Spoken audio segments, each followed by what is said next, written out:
Dragi vsi navzoči, vesel sem, da smo skupaj in lepo pozdravljam prav vse tiste, ki ste preko Zooma tudi z nami. Ko sem nakazal, imamo lep dogodek tukaj, zaradi tega, ker predavam ravno v času, ko na Teološki fakulteti predava akademski slikar Jošt Snoj. No in dovolite mi, da, ker bom pač govoril o umetniškem ustvarjanju kot poti do sprave in odpuščanja, dovolite mi, da predstavim najprej delo tega slikarja, ki je odlična ilustracija mojega predavanja. Zelo zanimivo je, da je akademski slikar Jošt Snoj bil najprej, bomo rekli, slikar, akademski slikar in potem šel študirati teologijo. In v tej teologiji se je navduševal nad mistično teologijo in zato je imel potem po diplomi na Teološki fakulteti obdobje svojega slikarstva tako je sam želel, v mističnih barvah.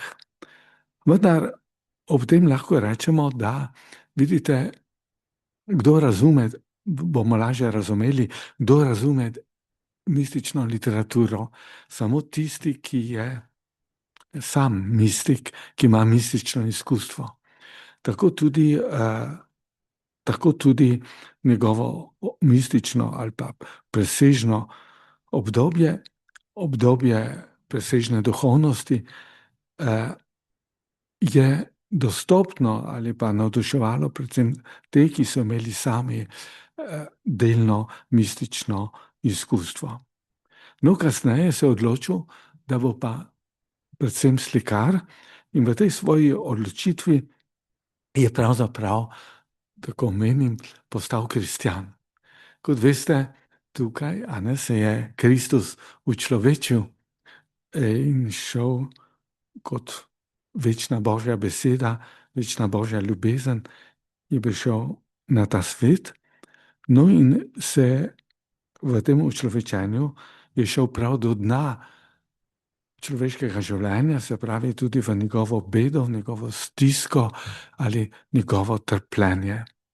No in tukaj želim reči, da je Jošt Snoj postal krščanski slikar v tem smislu, da se ne boji trpljenja, nekaj ga gotovo sam izkusil, nekaj po pripovedovanju, predvsem pa po svoji veliki empatiji.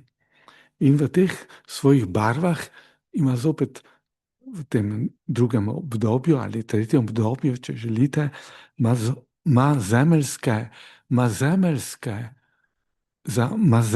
barve, ima zemeljske, kar pomeni, da je blizu Kristusovemu učlovečenju, Kristusovi stiski.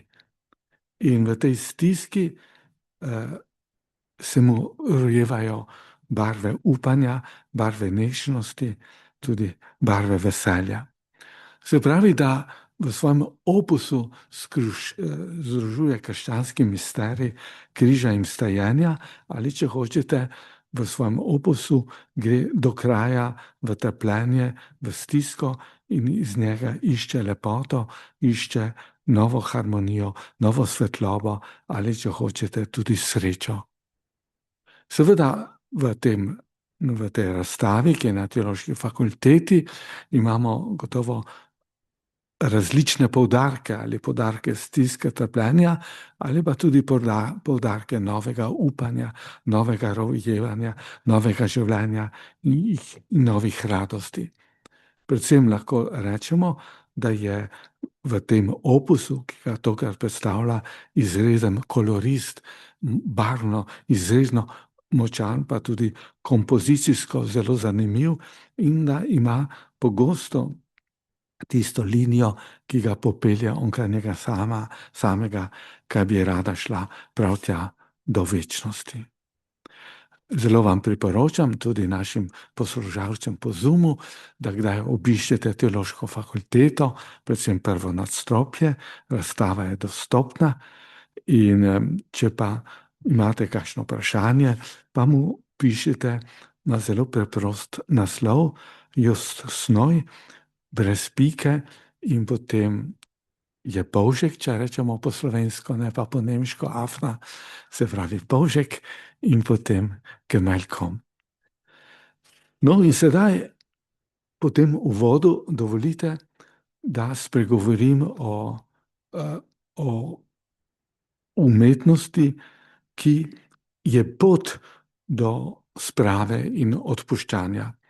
Zato bom imel 3 sklope, in sicer prvi sklop bo sama umetnost ali samo vprašanje lepote, drugi sklop bo, v čem umetnost izraža spravo, in seveda tisti višek, v čem je odpuščanje.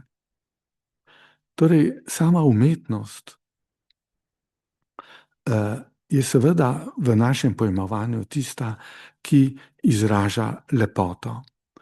Vendar vidite, sama lepota ni neposredna v umetnosti, ampak umetnost vodi k lepoti.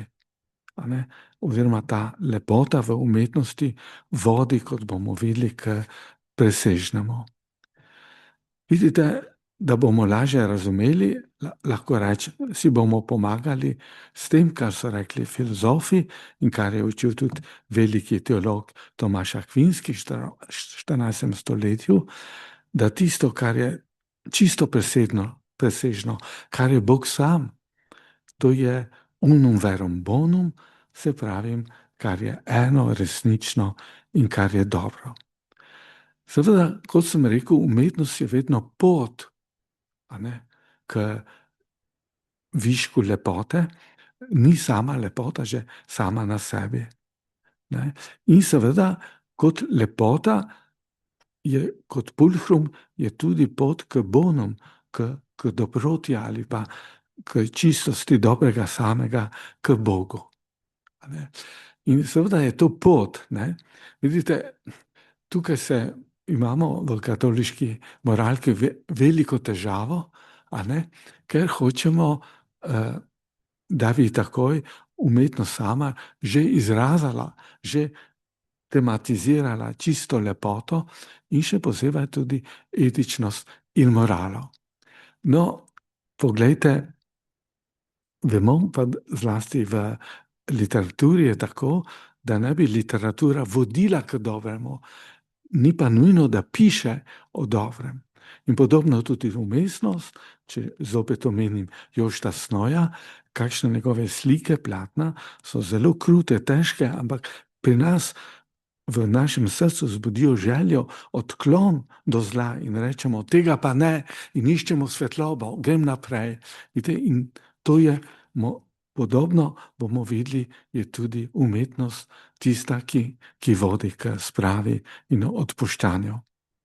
No, zelo zanimivo je, da je v zgodovini slovensko-katoliško bilo zelo moralizatorsko in zdi se mi, da je to pač, tako pravijo tudi strokovnjaki za duhovno zgodovino slovenstva, da se nam je dolgo časa poznal jansenizem in da smo imeli kar zapozneli jansenizem. No, kako je to izgledalo? Vsi poznamo pisatelja in duhovnika Franca Leškega Finžgarja, tudi v šoli smo se učili o njegovih povesti Dekla Ančka. No, in ko je on to izdal, se je katoliška Ljubljana pred vojno zgražala, kako je lahko trnovski župnik napisal lepo povest, tako lepo povest, in to povest ni končal s poroko. No, takrat je bilo jasno, da se katoliška mladina mora poročiti. No, ampak potem je bilo Finžgarju tega dovolj in je v predvojnem katoliškem dnevniku časopisu Slovencu dal not oglas, Tone in Ančka sta se poročila Finžgara. Dobro. No, vidite, kaj želim reči? Tu imamo vedno težavo, a ne? Tudi ne samo, ko beremo, tudi ko gledamo kakšen film, a ne? Ali pa nas kakšna stvar spreleti, je pa stalna težava, a ne? Kdaj je pa umetnost res, kdaj pa toliko se spogleduje z zlom, da je res nekaj slabega in ni več umetnost, a ne? Se pravi, to je takrat, ko je umetnost ali pa umetniško delo zapeljivo, ko te ne samo sili, ampak te vabi, zapeljuje k zlu, a ne? No, in seveda, edini izraz, sem se pogovarjal z francoskimi umetnostnimi kritiki, kaj je umetnost res, ki je slaba, a ne? Sem rekel, če rečem, da je diabolična ali hudičevska, je res slaba, so rekli, žal je to celo kompliment, ne? Ker to pomeni, da se s hudičem ali zlom spopadaš, a ne? In smo se soglašali, da edino psihoanalitični izraz, psihološki izraz, da je kakšna stvar perverzna. To res se pravi, perverzna do te mere, a ne, recimo kot naprimer, da naredi samomor, nekaj mikavnega, nagovarja ljudi, srečo, to je res nekaj slabega in moramo enostavno to odklanjati, ali da človeka nekako vabi ali zapeljuje, ali mu vse naredi, da bi užival v nasilju, ki ga vidi, sliši ali o katerem bere. No, seveda, rekel sem, da umetnost naj bi vodila k dobremu, naj bi vodila k resničnemu in naj bi vodila k enosti. Saj vemo, ne, da je unum eno, se pravi, da je Bog tudi za kristjane samo eno in tudi za Aristotela, naprimer filozofski Bog, je eden, a ne, kako hitro mora deliti, bomo rekli, obstoj z drugimi bogovi, a ne, ne gre za prave bogove, gre morda za metaforiko, za pol bogove, ampak ne gre za absolutno. Se pravi, ko govorimo o Bogu ali o presežnem, ki je nekaj absolutnega. No, seveda, zdaj nastopi vprašanje, kaj pa, če umetniško delo vodi k enemu, kaj pa tisto eno na umetniškem delu? Ja, tisto eno je, bomo rekli, enkratno, izjemno, ne? Tudi v slikarstvu, če se nekdo ponavlja, ali pa če nekoga kopira, rečemo kar z francosko tujko, tudi v slovenščini, déjà vu, a ne, je že videno, a ne, smo, no vidite, in zdaj je vse odvisno od kritika, ali je zelo oster ali je prizanesljiv, ne. Zdaj, če je zelo oster kritik, potem bo rekel, ta slikar ali pa ta umetnik nekoga oponaša, a ne. Se pravi, je epigon, ni v nobeni stvari izviren, a ne. Seveda, na drugi strani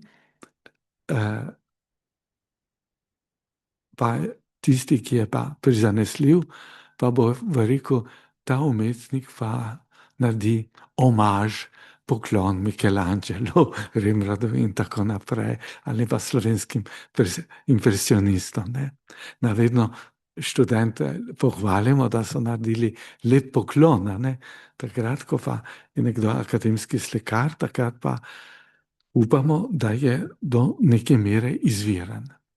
No, seveda, vidite, zlasti v gledališču danes vidimo, da kakšni hočejo biti izvirni za vsako ceno, ne. In seveda zato potem na oder spravijo stvari, ki so na meji kdaj perverznosti, a ne. No, in seveda tu velja, vidite, za tiste, ki nimajo dovolj ustvarjalne moči, grejo potem v destitucijo umetnosti, k spustitev ravni, in zabredejo v banalnost. Ne. No, vidite, tako je tudi besedna umetnost. Besedna umetnost je tako, da zna biti nekdo duhovit, da zna biti nekdo prijeten. Rekel, ko smo morali v Franciji, ker sem študiral filozofijo, ker smo morali dati izdelke, seveda so rekli, kakšna stvar mora biti, je fajn, dobro, če je izvirna, ampak najbolj smo bili veseli, če je profesor napisal čestitam k duhovitosti, se pravi, k iskrivosti. No, ampak kaj se pa zgodi, če bi kdo rad bil iskriv ali pa duhovit za vsako ceno? Vidimo to v gledališču, postane burkač, postane banalen ali pa, bi rekel, celo nizkoten. Kaj to pomeni? Se pravi, iskati enkratno izjemno je pravzaprav zelo težko. Ampak, če nekomu to uspe, potem je lahko velik umetnik, velik ustvarjalec. No in seveda, zdaj moramo reči tole, da kaj pa nekomu pomaga, pomaga, da je lahko enkraten, da je izjemen. Pomaga mu gotovo lahko duhovno ali drugo izkustvo. No, vidite, izkustvo bolečine, vsakega iz nas že kdaj bolelo in še kaj boli, ampak bolečina, ki jo izkusim, je vedno enkratna, je vedno moja, in če jo uspem upodobiti, izpovedati ali spraviti v zvok, potem postane lahko tudi prepričljiva. Ampak vidite, ta bolečina, ki je enkratna, pa tudi zahteva od mene nek spopad. Tudi Kristus je klical na križu: Moj Bog, zakaj si me zapustil, kot vemo, je molil psalem. Ampak moramo reči, da premagovanje bolečine, to je pa zopet človeško izkustvo, da pomislim na druge, ki še bolj trpijo kakor jaz, se pravi, je sočutje ali empatija. Se pravi, sočutje ali empatija, da prostovoljno in podobno čutim ali da se živim v trpljenje drugega, lajša tudi mojo bolečino.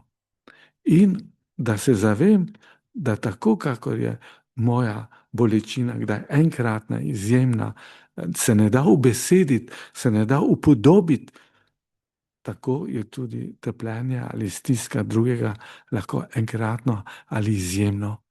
No in vidite, prava umetnost je tista, v kateri jaz sam prepoznam svojo stisko, svojo tegobo, svoje trpljenje in začnem z umetnikom ali s tistim, ki ga je umetnik hotel upodobiti, sočustvovati. Seveda, vidite, druga stvar, moram iti naprej, je verom, da je umetnost mora biti resnična. Vidite, tudi v poeziji, zlagana poezija je slaba poezija. Toda na drugi strani je pa ta verom, ki je resnica, je pa umetnost samo pot do resničnosti. In pot do resničnosti je preko pristnosti, preko avtentičnosti. Ko beremo kakšen roman, rečemo, tega si pa ta pisatelj ni mogel izmisliti, to prekaša domišljijo, to je moral on resnično doživljati. Se pravi, da je tako pristno doživel stvari.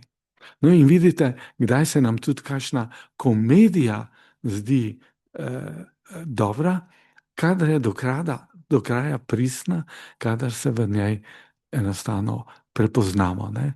Saj to bi rekli, je prva stopna umetnosti, a ne tudi. Ampak, bi rekel, prava komedija, ne, tudi pri Molièru pa odpira, kot bomo videli, tudi določeno upanje ali pa določeno presežno, ki pa prvi hip, a ne pa pri prvem branju ni vidna. No, in vidite, podobno, bi rekel, ali je pristno ali je zlagano, a ne, je tudi vprašanje potem, kot sem že nakazal, dobrega.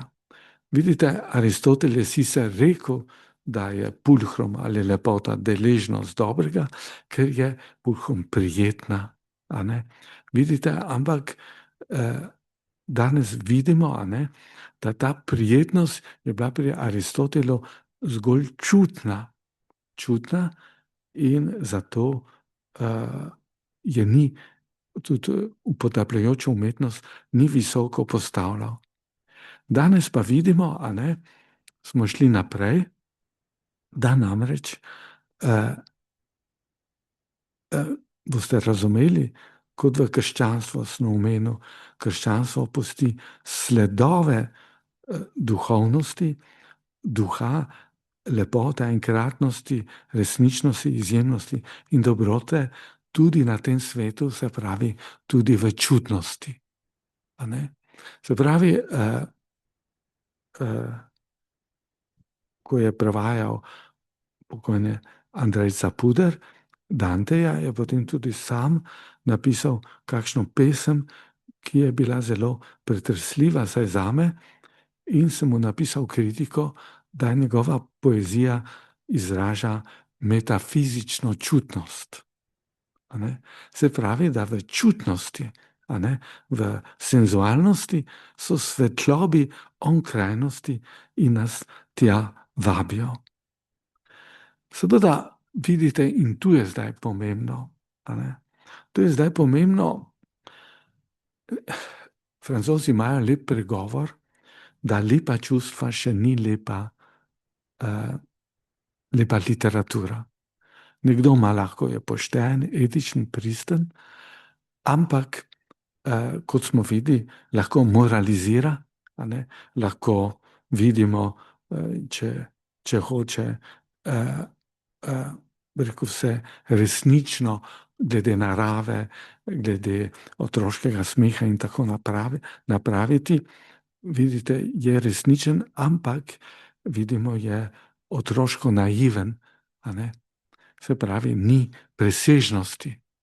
Kdaj rečemo, da je nekdo naivec, ne da ne zna risati, ampak to je otroško slikarstvo ali pa slikarstvo za otroke, kjer ni presežnosti, ki je pa prijetno in nimamo nič proti njemu, in zato tudi takšno naivno umetnost, tudi literaturo, Francozi imenujejo vzgojno.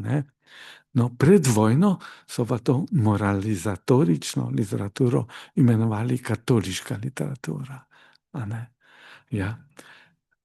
No, kaj to pomeni? Se pravi, to pomeni, da je, bi rekel, da včasih zahteva prava umetnost, da jo vidimo, podoživimo, da jo gledamo zrelo osebnost, da zna premagati tisto zlo, ki ga vidi, ali tudi tisto zlo, ki se v njemu javlja in gre v hrepenenje po nečem drugem.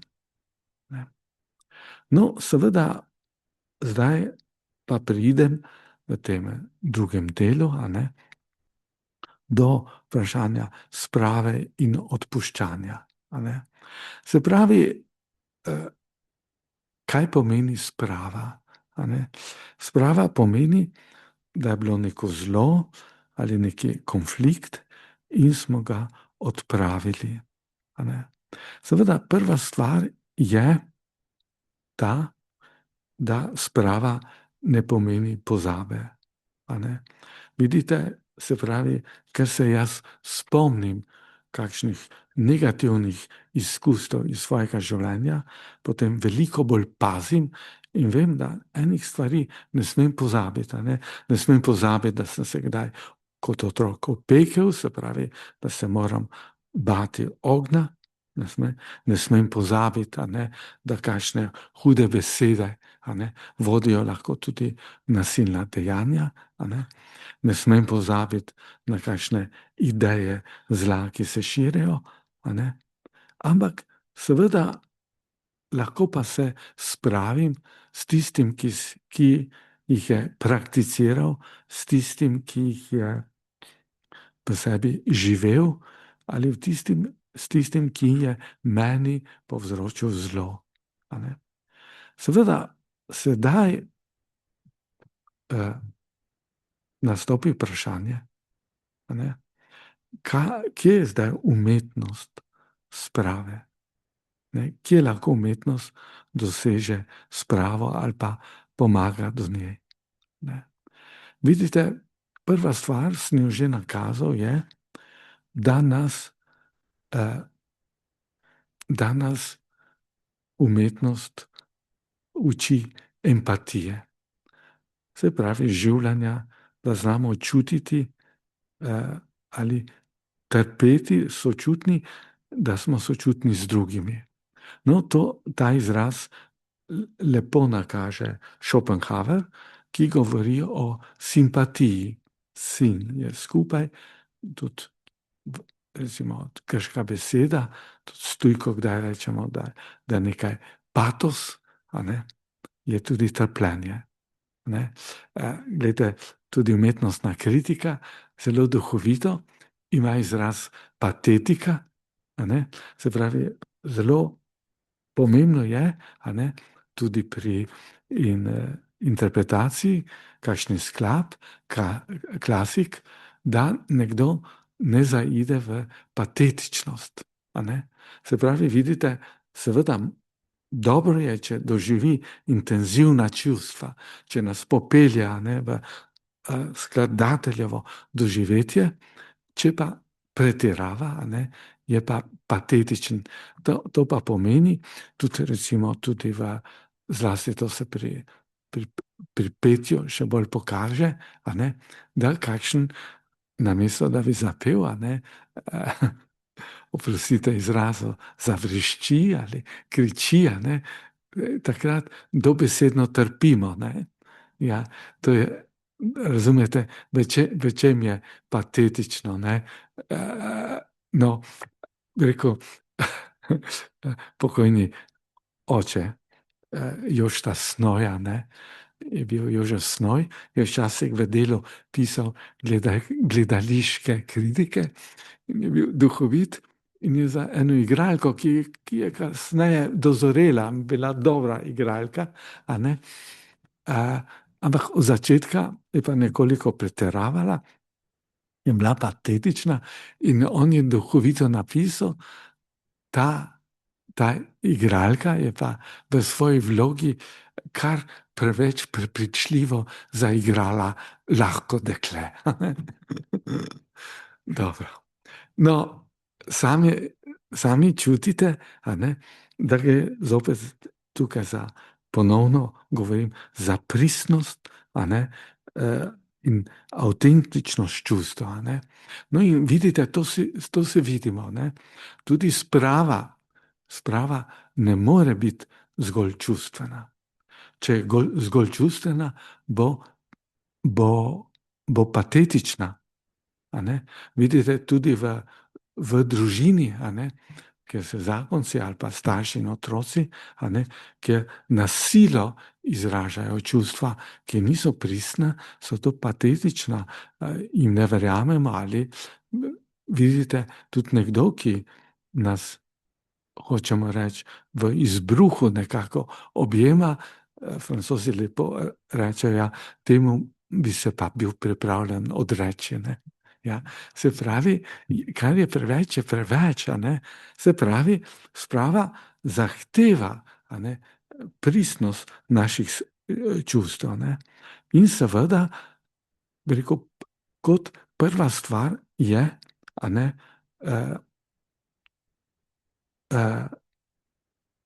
kot pravim, je sočutje ali empatija.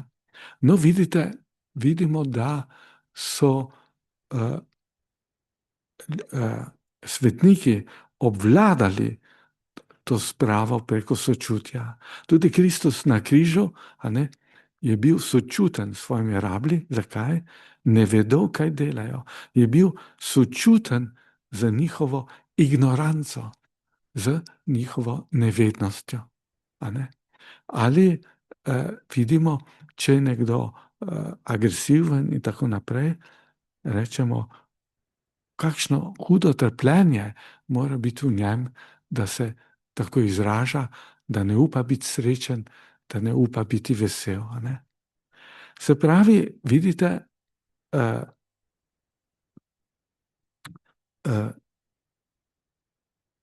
prva stvar je pri spravi, da rečemo, nihče nima monopola trpljenja v sebi. Nihče nima monopola srca. Tudi tisti, ki so, vidimo, to pogosto pravijo psihologi, ki so bili vojni zločinci, zlasti so raziskovali pri nacistih. Tu so bili filmi o tem, kako je trda vzgoja, brezčutna vzgoja, kruta vzgoja, kako je pripravljala plast nacističnih zločincev. Se pravi, ti, ki so bili pogosto, tudi ti, ki zlorabljajo otroke, so bili sami v otroštvu zlorabljeni. Se pravi, da je prva stvar, on končno mora trpeti. Tudi ti, ki so zagrešili zločine, večkrat pogosto rečejo, vse ti ne morejo spati, preko ali so se zapili, ali imajo travme, ali pa so enostavno otopeli. Ti si ne morejo, so reveži, si ne morejo dovoliti pristnih čustev, pristnih doživeti. Če bi vedeli, da jim mi, naprimer, odpuščamo, bi mogoče premagali ta strah, bi sprejeli dejstva, bi ga priznali in bi se s tem tudi nekako očistili. Se pravi, vidite, prva stvar je ta, da nihče nima monopola nad trpljenjem. Sam sem to izkustvo. Glede, smo imeli pisateljsko srečanje na Bledu in je prišla Bluma Finkelstein, judovska intelektualka iz Izraela, ki je ponudila prijateljstvo, sočutje arabski pisateljici. In ta arabska pisateljica ni bila Palestinka, bila je iz Maroka, je začela na njo kričati. No, jaz sem jo lepo ustavil in se rekel, draga kolegica, draga prijateljica, jaz sočustvujem z vami, z vašim ljudstvom, z Arabci, s Palestinci, ampak vedite, nimate monopola trpljenja.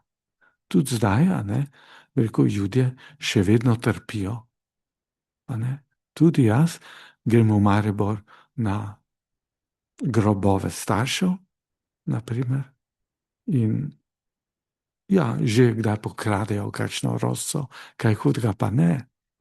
Če bi bil v Franciji, pa bi bili moji starši Judje, bi vsakokrat s strahom šel na pokopališče, ali ni njihov nagrobnik iznakažen. Ja. Vidite, se pravi, da to trpljenje se nadaljuje. No in seveda, Judje nas učijo, kako je treba pač, saj tisti, ki so intelektualci, ki zagovarjajo visoko etičnost, kako je treba to dostojanstveno prenašati. No, morda bomo morali to sprejeti, judovski nauk, ali pa njihovo držo, kajti kot je enkrat v svojem intervjuju rekel Gorazd Kočančič, antikrščanstvo je samo novo ime danes za antisemitizem. Ja, to moramo nekako sprejeti, ampak se pravi, vedno ohraniti pa dostojanstvo, ne? In seveda v njih, bi rekel, ne gledati tudi, bi rekel, seveda moralno, etično bedo, hkrati pa tudi bedo njihovega doživljanja, da niso sposobni osnovnih človeških čustev, ne? Tole. No, kaj je potem druga pot, druga stvar za spravo? Pa je, vidite, ja, o tem govorijo, če hočete, tukaj sem blizu umetnosti, ki so romani, ki so povesti, a ne. Seveda v slikarstvu pa je sprava še posebej pomembna, ker vidimo, da v teh obupu ali teh temnih barvah vendar nakaže tudi svetlobo ali pa tudi upanje.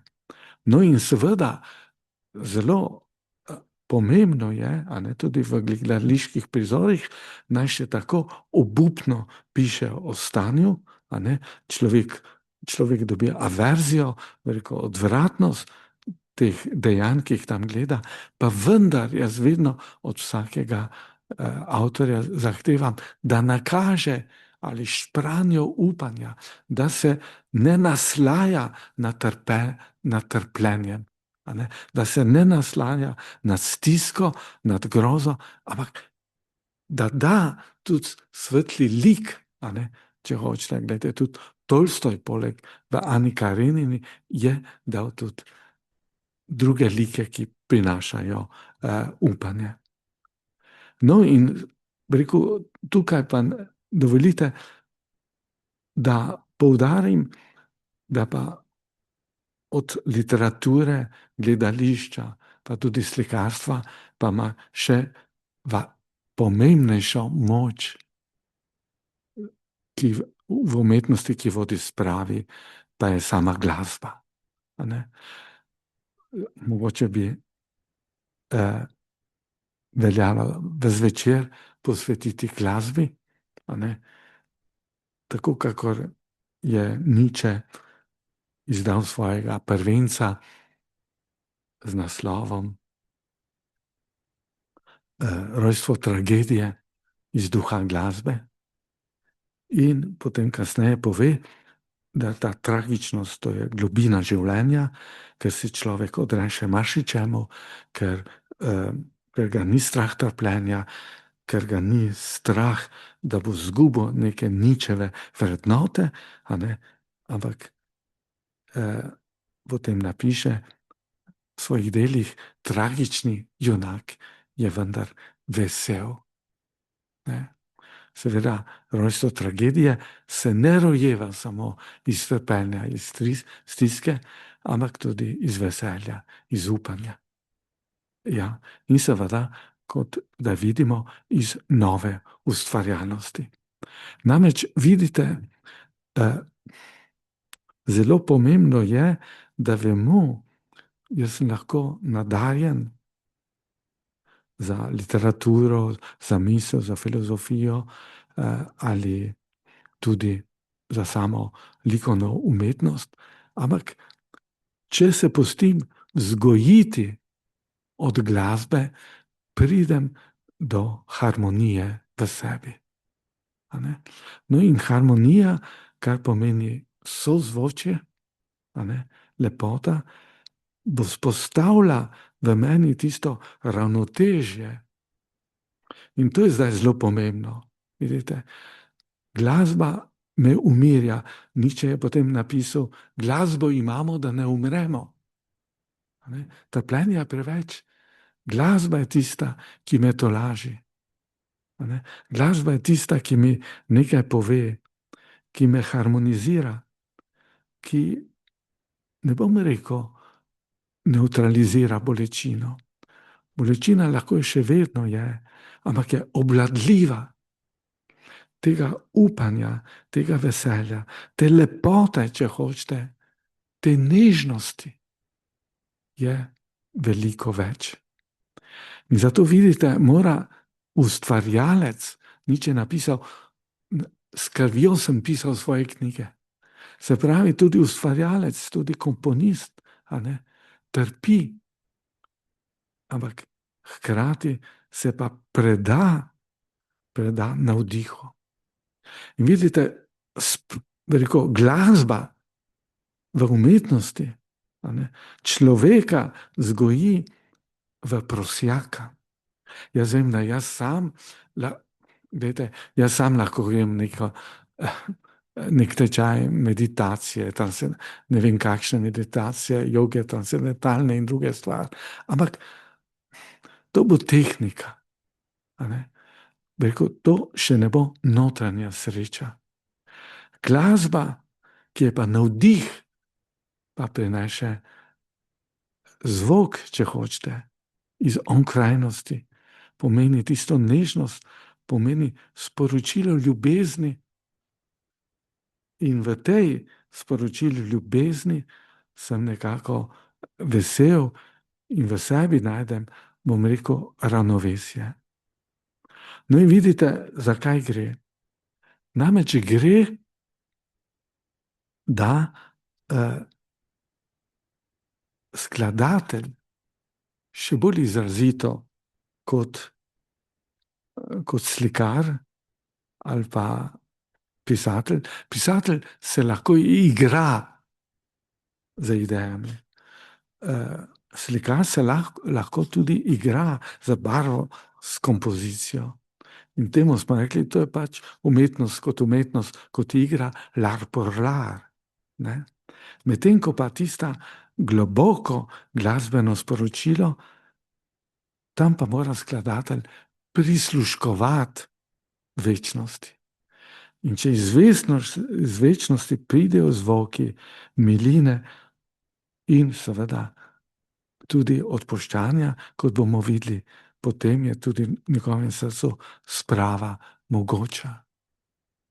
No, vidite, tudi naši, kako bomo rekli, po naših družinah včasih, kaj se je zgodilo, če so se pošteno skregali. Ampak poslušajte, zdaj pa tukaj rojstni dan, zdaj pa praznik, zdaj pa Božič, Veliko noč, ne bomo šli sprti, bomo še eno zapeli. Vidite, hočem reči, to je tisto, o čemer govorijo filozofi glasbe, sporočijo o navdihu ali onkrajnosti ali ravnovesnosti in seveda tudi nežnosti. No, seveda, zdaj moramo reči, da za spravo o tem prisluškovanju iz večnosti, veste, tudi slikar, če hoče, seveda mora tehniko najprej ovladati, da se bo lahko prosto ali svobodno izrazil, da ne bo omejen, da ne bo okorn.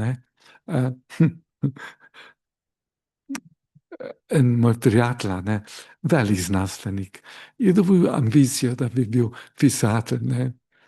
No, in sem prebral ta njegov roman. Rekel, veš kaj, jaz nisem literarni kritik, bom dal enemu poštenemu kritiku. No, in ta kritik je rekel, joj, kako pa ta ljubezen okorno opisuje. To je zelo prizanesljivo. Ja. Ali pa drug študent je rekel, veste, jaz nisem za vašo teologijo, to je nekaj zelo pustega in tako naprej. Jaz bom svojo teologijo izražal s pesmijo. In mi je dal svojo pesniško zbirko in sem se opet dal inkognito, nisem povedal, za katerega bogoslovca gre. Ampak sem dal zelo globokemu pesniku, ki ima tudi mistično poezijo, rekel, veš kaj, ne vem, za koga gre, ampak pošteno povedano, mislim, da je to fant, ampak da se spakuje. Ja. No, sem mu to povedal in je nehal biti najprej pesnik, potem pa še bogoslovc. No, kakorkoli že, gre tudi v teologiji, če hočeš kaj ustvariti, če si umetnik ali pa umetniško moraš biti pristen. No, ampak gledajte, tudi v slikarstvu pravi slikar išče navdih. Gledajte, tudi svete podobe, ikone, jih mora rezati menih ali pa diakon, on se mora postiti, mora moliti. Se pravi, Stane Kregar, predno je začel delati barvna okna, je šel v Šartr in tam ure pred barvnimi okni vitraje preživel in je molil in prosil za navdih, in potem je molil in prosil za navdih v vseh cerkvah, kjer je postavljal barvna okna. Se pravi, če želim, da bi tudi jaz dosegel v svoji umetnosti spravo, se mi zdi, je nujno, da prosim za navdih. Seveda, gledajte, sprava tudi v barvnih oknih, slikarstvo ali kje druge, je lahko tudi tematska, da se rabelj in žrtev objameta, naprimer. Ampak, kot sem rekel, francoski pregovor pravi, le bon sentiment ne font pas une belle littérature, se pravi, lepa čustva še ni lepa umetnost. Vidite, da bi pa ta tematika bila prepričljiva, umetniška, da bi mene nagovorila, jo pa mora izreči umetnika, v svoji duši, v svojem trpljenju, molitvi in, bom rekel, svojem odpuščanju. Ja. No, vidite, se pravi, spravo tako vidim, mora biti pripravljenost. Ampak voluntarizem ni dovolj. Se pravi, vidite, jaz ne moram sprave ne moram ukazovati. Sprava je dar. Se pravi, ampak čim bolj bom iskreno prepeval pesmi, cerkvene pesmi odpuščanja, čim bolj bom iskal svetlobe ali pa svetloba, ki premaguje temo v slikarstvu, čim bolj bom pozoren ali pa empatičen tudi do protagonistov v gledališču, tem lažje se bom pa odprl navdihu, se pravi, molitvi, navdihu sprave, ki bo prišla nekako v mojo dušo, in ne bom samo harmoničen, zveneč, ne bom samo pozoren do najlepših melodij, nežnosti, ki so v meni, tudi mističnosti, ampak bom to harmonijo iskal, tudi v svojem sogovorniku, in tudi če je še v obdobju disharmonije ali pa dionizične glasbe, tehnične glasbe, lahko opozorim mogoče na tiste svetle trenutke, tu in tam, nečesa si pa sposoben, to enostavno nadaljuje. Vidite, za tega je potem, vidite, in tu zdaj prihajam k sklepu, k odpuščanju. Odpuščanje pa je, da seveda jaz prepuščam Bogu, sodbo, Bog bo sodil, on ve pravično, on ve, kakšno stisko je kdo doživljal, on ve, kako je bil nekdo, koliko je nekdo kriv ali odgovoren. To ni moja stvar. Jaz sem z Bogom, ker sem to prestavil na Boga, to dosegel, pozabil ne bom, bom vedno povedal, trpljenje je bilo trpljenje, nikoli ne moram reči, da ga ni bilo, ampak ne bom ga pa ujčkal, se pravi, odpuščanje je pa novo rojstvo, in tudi Jož Snoja, čudovito ima novo rojstvo, ima embrije in tako naprej, nakazuje simbolno, da se novo rojstvo rojeva, in vidite, zlasti tisti, ki so sprejeli ta dar odpuščanja. Letos smo v letu svetega Frančiška, 800 let smrti, in svoj oporoki je napisal: blagor tistim, ki odpuščajo, ki so prejeli ta dar ljubezni odpuščanja. Se pravi, če sem sprejel ta dar odpuščanja, harmonije, se pravi, res postajam srečen človek. No in seveda zato, vidite, pa moram iti tudi sam večkrat skozi očiščevanje. In tukaj moram reči, da je zopet skladba tista, ki me, ali ja, glasba tista, ki me najprej očiščuje. In tukaj, če sem začel s slikarjem, naj končam z velikim slovenskim skladateljem Primožem Ramovšem, ki je na Veliki petek hotel zaigrati Skalovje groza. Kaj se je zgodilo? In se je vlegel na klaviature orgla. To so bili strašno močni zvoki. Enkrat smo ga pa prosili, so rekli, veš kaj, Primož, mi ti verjamemo, da ti podoživljaš to. In mi smo ti takoj verjeli, da so tiste, da je angel skale odvalil. Ampak mislim, da toliko časa pa ni potreboval kot ti. No, se pravi, potem si prišel v čudovite melodije, nebeške mitične melodije stajenja. Pa smo rekli, če smo kaj rekli, ne pridi Sveti Duh, pridi vstali Gospod, pridi vstali Gospod, ko si ti trpel na orglah. No in seveda moramo reči, da bom pravičen. Rekel, on je veliko trpel, tudi, bil na tem, da bo usmrčen. Se veste, kdo je na tem, da bo usmrčen, tega ne more pozabiti, tudi Dostojevski tega ni pozabil. Ampak to odrešenje na velike noči, jaz se vsakokrat pri stajenski maši spomnim njegovih igranja na teh klaviaturah. Moram reči, da je bilo nekaj tako čudovitega. On je seveda so Hendelovo Alelujo peli, zbor in orkester. On ni potreboval partitura, mimo vsega tistega, bi človek rekel, kar je napisal, kar svoje vložke dajal in sede poskakoval na stolu. Kristus je ostal. In če niso verjeli pridigi našega provincijala, so morali verjeti tej skladbi našega Primoža Ramovša. No in če dovolite, bi zaključil, on je prisluškoval večnosti. In to se mi zdi čudovito. To je dar, ki ga imate umetniki med nami, ki ste med nami ali pa ki poslušate, da pride navdih.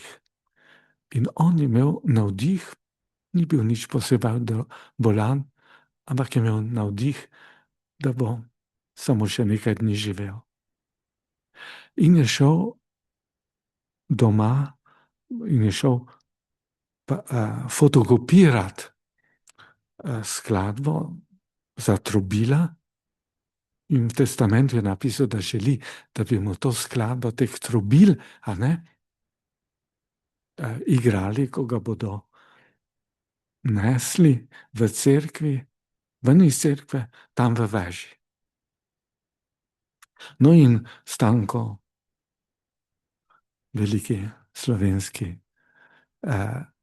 velika slovenska trobenta, Arnold, Stanko, je našel prijatelje, septet, in so mu res zaigrali. No in sem bil vesel, da res je bila zelo žalostna skladba. Vidite, mi imamo pravico tudi do žalosti, ampak vsa skladba je bila v molu, na koncu mi je muzikologinja opozorila, na koncu zadnji akordi so bili pa v duru, to je pa svetloba, to je upanje. No, jaz bi rekel samo hvala lepa vsem umetnikom, ki ste pristni, ki nam poveste, kje je trpljenje. Hvala Bogu, da nas učite empatije. Hvala Bogu, da pa znate prisluškovati večnosti, kjer odkot pride sprava, odkud pride milost, ljubezni in odpuščanja, in niste ljubosumni na svojo srečo, ampak tudi nas naredite srečne s pravo in odpuščanjem.